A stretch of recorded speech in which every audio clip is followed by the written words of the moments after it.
So what's your oldest project? So the other day I was thinking about some of my earlier woodworking projects, and I was thinking about these bookcases that I'd built. This was back in 1995, which was really the start of my woodworking hobby as an adult. But then I remembered that I actually had a project that is much, much older. So when I was a kid, we actually had shop class in our school district. All the kids in grades 7 and 8, they were bused to a central school, and all the girls were sent upstairs to home ec class, and all the boys were sent downstairs to shop class. It was the 70s, fat ties, disco music, and gender-segregated shop classes. So way back in the 7th grade, my class made these mid-century modern serving trays, and I've still got mine. The base is a piece of mahogany plywood, and the sides are strips of pine, or at least I think they're pine. They arch in the middle, and they have a back cut angle at each end.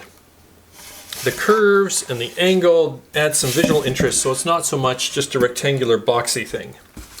The other unique touch is that none of these pieces touch each other. There's no complicated joinery. In fact, there's no joinery at all. The sides are just attached to the base piece of plywood. So how'd it last so long? It's not like I sat it on a shelf. I was a kid when I made it, so I gave it into the hands of my parents, and they used it for many years. My mom or my dad, they'd make a pot of tea in the evening and bring some cookies into the living room, and that was their evening snack. So it got used constantly. And eventually when I got married, my parents gave it back to me, and it's been in my kitchen ever since. Carry some stuff out to the barbecue, carry some stuff in, or serve stuff to the living room. It's a good, simple design, and it's lasted. So when I was thinking about this project, I thought, gee, maybe I should make some plans, but look at it. It is so simple. You don't need plans for this. Let me just walk you through the dimensions. The tray bottom is 11 3/4 inches by 17 3/4 inches. These finger cutouts here, they are 3 inches wide, 1.5 inches deep, and centered in the ends. The long sides, these are about 15 inches long. It's 1 inch tall. In the center, it's about 1/2 inch thick. And at the ends, it tapers to about 5/8 of an inch tall. These handles, these are 9 inches long.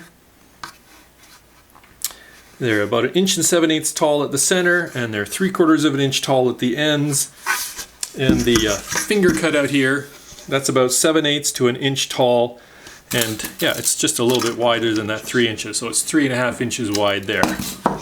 The sides and the handles, they're just glued in place and then held in with some nails that we then filled with wood putty. I was 12. I don't really remember if he said anything about why, because with modern glues, you really shouldn't need the nails.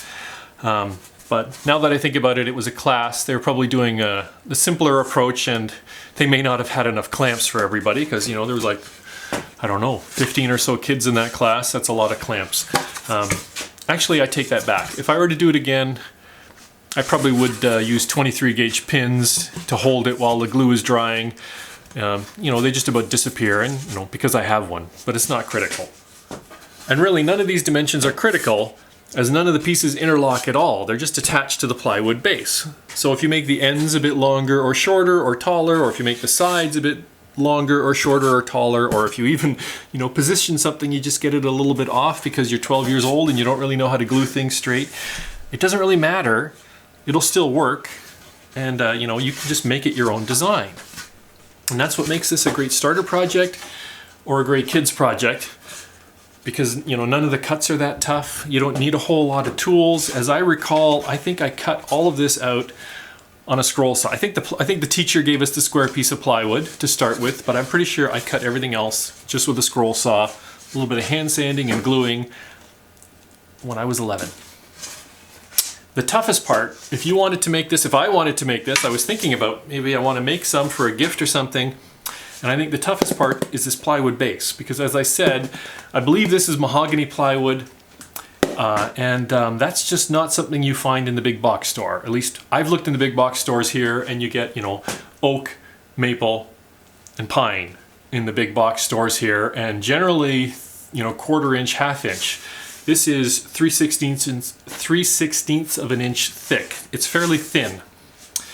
And might be tricky, you know. You probably have to go to a specialty plywood place to order it, or you know, or you could try getting some thin 1/8 inch plywood and getting some veneer and gluing that on, but of course that complicates things. You know, you could use maple or oak plywood if you like that, but personally I think the dark and the light make a beautiful contrast and add to the visual appeal, so I'd be really reluctant to give that up. You know, you could probably find an online place that would sell you some plywood pieces. And I'm rambling here. So I think that's about it for this little trip down memory lane. As always, I'd like to thank you for stopping by my shop and spending some time down here. I hope you found something interesting and maybe inspiring. What's your oldest project? Mine's 40 years old.